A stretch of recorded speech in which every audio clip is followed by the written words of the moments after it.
August 29th, 1991, Hollywood, California. Michael turned 33 that morning and did what he always did on his birthday. He walked alone. No security, no manager, no one with a clipboard, a gray hoodie, a surgical mask, sunglasses that covered most of his face, and a black cap pulled low. He'd been doing this for years, one day where no one needed anything from him. This particular birthday, he'd spent 6 straight weeks finishing Dangerous. 12-hour sessions where every drum sound got debated and every string arrangement carried the weight of following up bad. The pressure had stopped feeling external a while ago. It had settled somewhere under his ribs, and it didn't leave when he walked out of the building at night. Cahuenga Boulevard was quiet for a Tuesday. He walked without a destination, which was the whole point. He almost didn't notice Holt's vintage keys. The sign was small, mounted low near the door, the kind of sign a shop puts up when it already knows who it wants and isn't chasing anyone else. But the window stopped him. A 1928 Steinway Model B sat inside under a single narrow spotlight. Cherry wood finish. The kind of instrument that looked like it had been waiting in that window for a specific person to walk by. Michael stood on the sidewalk for a moment, looked at it, then pushed the door open. Ray Holt was 61 years old and had been behind that counter for 27 years. He'd handled instruments most people only read about. A Buzendorfer from a conductor's estate, a concert Baldwin that had done 3 world tours. His real clients were collectors who talked about provenance and insurance riders and portfolio allocation. Ray had learned their language, and he'd gotten comfortable in it. He looked up when the door opened and read the man in about 4 seconds. Hoodie, mask, hands in the front pocket. Old sneakers. Ray didn't recognize him. What he saw was someone who'd wandered in off the sidewalk. The kind who walks through slowly, asks about things they can't afford, and leaves a few fingerprints on the glass before heading out. Ray stood and walked over. "Can I help you find something?" His tone was polite, but thin. The kind of polite that tells you exactly where you stand without saying it directly. Michael moved through the room without hurrying. He stopped in front of a glass cabinet near the back, looked through it at the upright inside without asking to open it, then moved on to the next case. Ray followed at a slight distance, which was its own kind of message. After a moment, Michael stopped near the window where the Steinway sat. "I'd like to hear this one," he said. Ray gestured toward it. 1928 Model B. Original keybed, ivory keys, 2 previous owners. Fully documented. Listed at $90,000. He paused. "For pieces at this level, I normally require a client reference or proof of funds before we move to playability. It protects the instrument." What he was saying was clear enough. Michael heard it clearly. He didn't react. He looked at the Steinway for a moment, then turned and walked toward the back of the room. The back of Holt's vintage keys was a different place. The lighting dropped off. The smell changed. More dust, less furniture oil. A narrow shelf ran along the far wall with 3 consignment pieces on it, all tagged.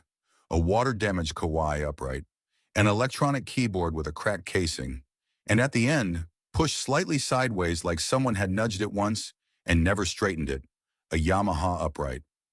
Old, finish gone uneven in places, worn to bare wood at the corners. The strings had gone dark, a price tag on masking tape in handwritten marker, $300. Michael crouched down in front of it. Ray called over from across the room. "That's a consignment piece. Came in about 2 months ago. The contract actually expires today at 6 o'clock. If it doesn't move by then, it goes into a bulk lot. Honestly, nobody's looked at it twice. It needs new strings, full action regulation, probably some hammer work too.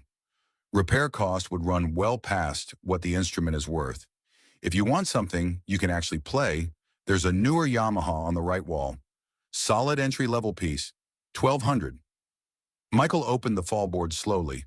The keys inside were yellowed, a few with small chips at the edges. He pressed one with a single finger and held it down, listening to how the note decayed.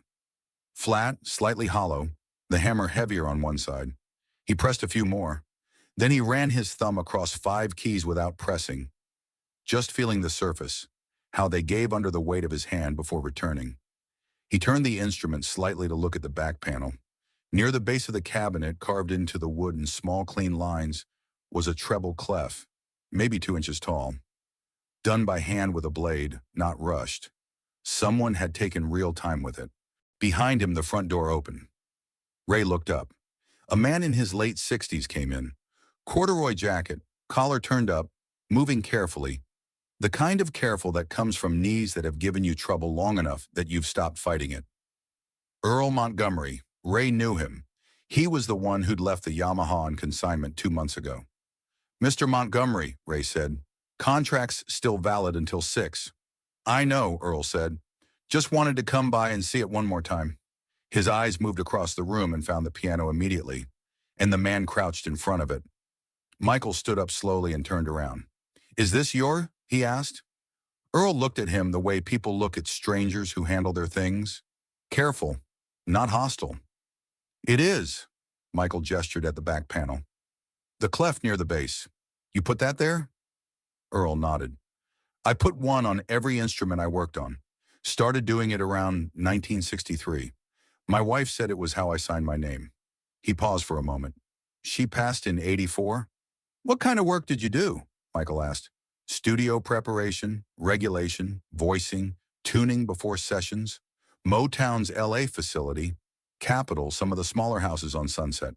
When a studio needed a piano ready, they called me." Earl looked at the Yamaha. "Health insurance ran out 3 years ago.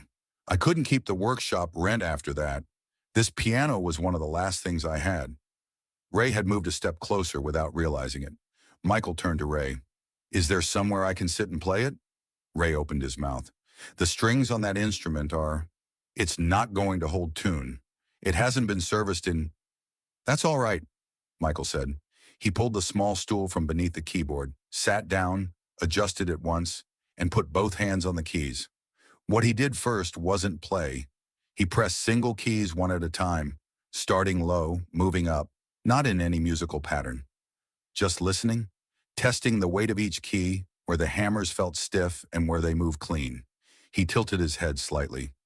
He looked the way people look when they're genuinely paying attention to something, not performing attention. Then he started. The first notes of human nature came out softly, the left hand settling into the bass pattern, while the right hand picked out the melody one note at a time. The strings were dark, and the upper register tuning drifted sharp, but what came out of that piano wasn't only the piano sound. The way he pressed the keys, not striking them, holding them past the moment of contact, changed what came back. The tone was soft and slightly rough, and it filled the back section of the room. Ray had stopped moving entirely. The out-of-tune strings were audible. The uneven action was audible. None of it mattered the way Ray thought it would. Michael moved through the verse and into the bridge, and the $300 piano in the dark end of the shop sounded like it had something to say. He finished. He sat for a moment with his hands resting on the keys, then reached into the inside pocket of his hoodie and set a card on top of the fallboard. Face down. He turned to Earl first. "The action on this instrument, the key regulation. You did that by hand?" Earl nodded slowly. "Key by key. I spent about a week on it before I brought it in." "You can feel it when you play," Michael said. "Under everything else that's wrong with it, that's still there." He turned to Ray. Ray was looking at the card. His hand had found the edge of the nearest cabinet and gripped it.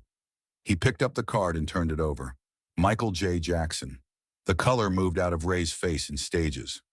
"I'd like to buy this piano," Michael said, "at the $300 on the tag, and I'd like whatever comes from that to go to Mr. Montgomery." He looked at Earl. "Not as charity. The piano is yours. I just don't want to see it disappear into a lot tonight." Earl's jaw tightened. He looked at the Yamaha, not at Michael. Michael reached up and pulled the mask down. Earl went very still. "You said you worked at Motown's LA facility," Michael said. "Do you remember the sessions in late 1969? The Jackson 5, first recordings for I Want You Back?" Earl looked at Michael's face for a long moment, putting something together. "I prepped the studio piano the morning of that session," he said, his voice quieter now. "I was packing my tools when I heard a child singing warm-ups in the hallway. I stopped what I was doing and just listened. I never saw who it was." Michael held his gaze. "That was probably me." The room stayed quiet for a few seconds, the kind of quiet that isn't empty. Earl's hand came up to his face briefly, then dropped. I have two people on my touring crew who handle keyboard maintenance, Michael said. One of them is retiring at the end of the year. I'd like to talk to you about filling that position, if you're willing. Earl looked at him. I don't need someone to hand me something. I know, Michael said. I need someone who prepares instruments by hand and has been doing it since before I was old enough to record. That's a specific thing. It's not easy to find. Earl looked at the Yamaha one more time, at the treble clef carved near the bass, small and careful and decades old. Then he nodded. Ray hadn't spoken in several minutes. He stood at the counter with Michael's card in his hand, looking at the back of the room, at the shelf, at the 2 months of consignment folders in the drawer behind him, each one a name and an instrument and a story he'd never asked about. Mr. Holt, Michael said, not unkindly. Ray looked up. Michael didn't add anything else, and he just held eye contact for a moment, then picked up the card from where Ray had set it down and slid it across the counter. He walked toward the door. He had his hand on the handle when Earl spoke from behind him. Mr. Jackson. Michael turned. August 29th, Earl said. It was on the work order from 1969. Your name and the date of the session. I remembered the date because it was the same as my daughter's birthday. He paused. Happy birthday. Michael stood at the door for a second. Then he pushed it open and stepped out into the afternoon. Ray didn't move for a while. He stood at the counter with the card in front of him. 2 months the Yamaha had been on that shelf. He looked at the consignment form in the folder and found Earl's signature at the bottom. Careful handwriting, slightly old-fashioned. He closed the folder and walked to the back. He stood in front of the Yamaha for the first time since Earl had brought it in. He pressed one key, listened to it come back. 6 months later, the back section of Holt's vintage keys had a proper workbench against the far wall. Good lamp, the kind that doesn't throw shadows. A full set of regulation tools on a strip above it. A small card pinned above the bench, printed simply, Montgomery Restorations, established 1992. The first instrument Earl worked on in that space was the 1928 Steinway Model B from the front window. Ray had asked him to start there.